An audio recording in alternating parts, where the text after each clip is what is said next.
Assalamualaikum warahmatullahi wabarakatuh. Salam sejahtera untuk seluruh saudara tani dimanapun berada. Alhamdulillahirobbil alamin, kita semua masih diberikan kesehatan. Bagi dulur-dulur yang dalam keadaan sakit, semoga segera diberikan kesembuhan agar dapat kembali beraktivitas normal tanpa ada gangguan apapun.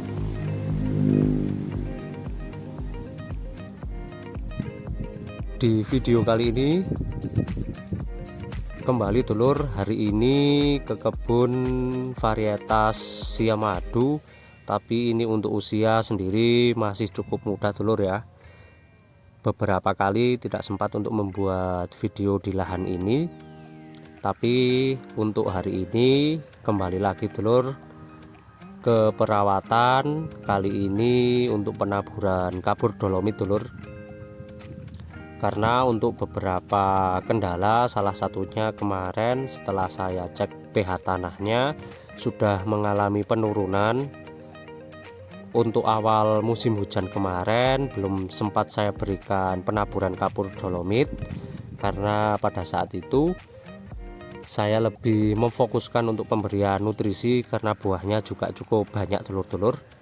Sehingga untuk perlakuan kali ini kembali lagi kita normalkan pH tanahnya terlebih dahulu sebelum nanti kita lakukan pemupukan, baik pemupukan kimia dan juga pemupukan kotoran hewan dulur. Untuk pemupukan kotoran hewan hari ini saya memakai kuhe kambing. Nah, inilah dulur ya yang sudah dihaluskan. Nah, nanti tinggal kita buat untuk menutupi pupuk kimianya, tapi ini masih menunggu biar suhunya normal terlebih dahulu dulur-dulur. Dan rencananya untuk hari ini saya lakukan penaburan kapur dolomit di bawah kanopi pohon jeruk dan di sekelilingnya agar pH-nya nanti kembali normal, kembali baik.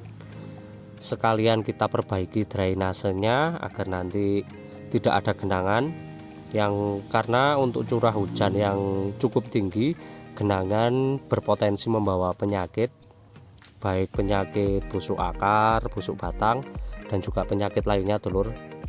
Nah, untuk itu simak terus video kali ini dulur-dulur. Untuk kapur dolomit saya masih memakai merek dagang Macverti dulur ya, dengan kandungan kalsium dan juga magnesium. Nah, inilah dulur ya, ini juga sangat baik bagi tanah, tapi nanti juga banyak manfaatnya bagi tanaman dulur-dulur.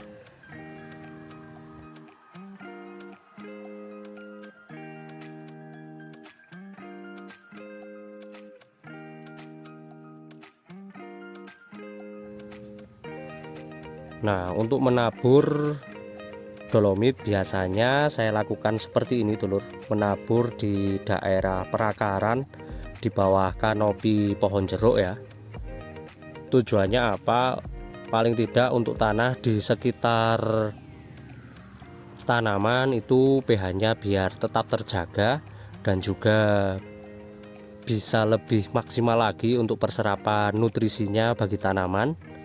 Karena salah satu fungsi dari kapur dolomit selain untuk menetralkan pH, dia juga berfungsi sebagai pengembang biak ataupun tempat untuk perkembangbiakan mikroorganisme baik bagi tanaman, dan juga mengurangi residu-residu dari pemupukan sebelumnya. Dan juga ada beberapa hal baik lagi yang bisa didapatkan dari penaburan kapur dolomit. Untuk penaburan kapur dolomit sendiri adalah cara paling efektif sebenarnya untuk menaikkan pH tanah, apalagi untuk musim hujan yang berkepanjangan seperti ini. Itu sangat-sangat diperlukan dulur untuk tanah dengan keadaan oversupply air ya. Nah, agar nanti tanah kita tetap dalam keadaan yang ideal bagi tanaman. Kemungkinan bagi dulur-dulur yang bertanya apakah tidak apa-apa terkena batang, tidak apa-apa dulur, karena untuk kandungan dari kapur dolomit yaitu kalsium dan juga magnesium itu bersifat tidak panas dulur ya ke tanaman, jadi insya Allah aman diaplikasikan walaupun nanti terkena batang. Ini sudah saya aplikasikan secara nyata, bahkan di tanaman cabai saya pada saat musim hujan kemarin saya langsung taruh di bawah batangnya dan alhamdulillah tidak apa-apa dulur. Nah, untuk tanah sendiri dulur, di musim hujan yang cukup ekstrim seperti ini biasanya untuk ketersediaan unsur hara juga akan mengalami penurunan, maka kemampuan tanah dalam menyediakan unsur hara juga akan menurun karena banyaknya air yang mengaliri tanah itu juga akan menghidrolisir unsur-unsur hara yang ada di dalam tanah sehingga terbawa oleh arus air. Nah, karena dari itu dulur, salah satu faktor yang penting untuk menjaga ketersediaan unsur hara selain meningkatkan pH tanah, drainase dalam kebun itu juga sangat-sangat penting dulur ya. Sehingga paling efektif selain menabur kapur dolomit, drainase di ladang juga harus kita maksimalkan secara baik agar tanaman tidak berlebih mendapatkan pasokan air.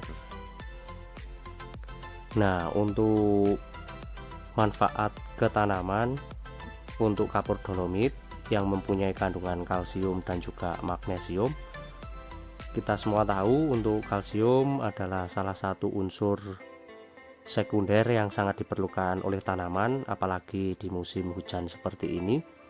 Kalsium berfungsi sebagai penebal dinding sel dari jaringan tanaman dulur-dulur, sehingga tanaman tidak mudah terserang hama penyakit di musim hujan.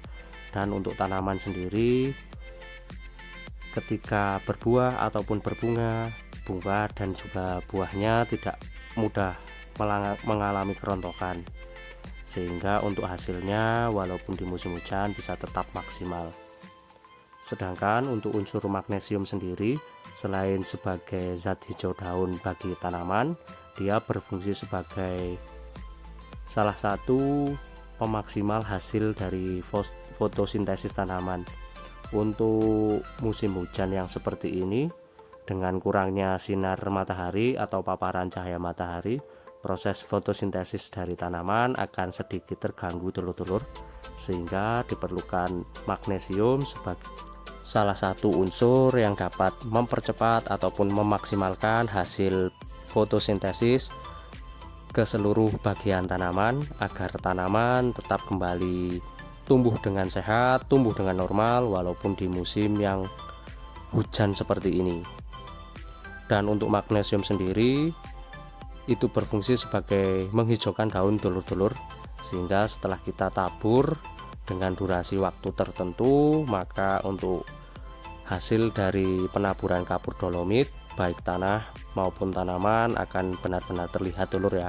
Untuk tanaman jauh lebih hijau dan untuk ukuran daun akan jauh lebih besar-besar dulur.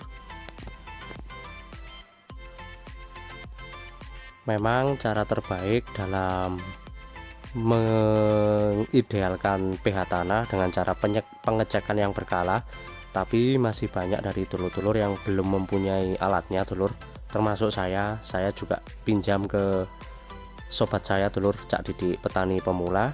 Tapi biasanya untuk aplikasi yang saya lakukan di awal musim penghujan ataupun di akhir itu untuk menjaga pH dalam keadaan baik, keadaan normal dulur, sehingga pertumbuhan tetap pH yang drop akan berakibat pada pemupukan yang kurang efektif, karena untuk serapan unsur hara dari tanah ke tanaman tidak akan benar-benar maksimal karena pH yang ideal bagi tanaman jeruk di antara 6 sampai 7, sehingga kita perlu menjaga tanah dengan pH ideal sebelum kita melakukan pemupukan agar nanti serapan dari pupuk lebih maksimal ke tanaman.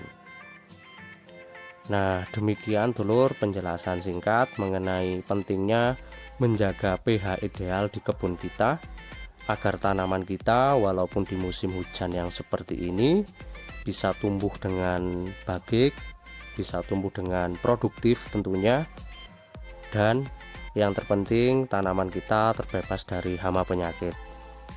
Tetap amanah dulur-dulur dan selalu ingat bahwa petani adalah profesi yang sangat mulia. Wassalamualaikum warahmatullahi wabarakatuh.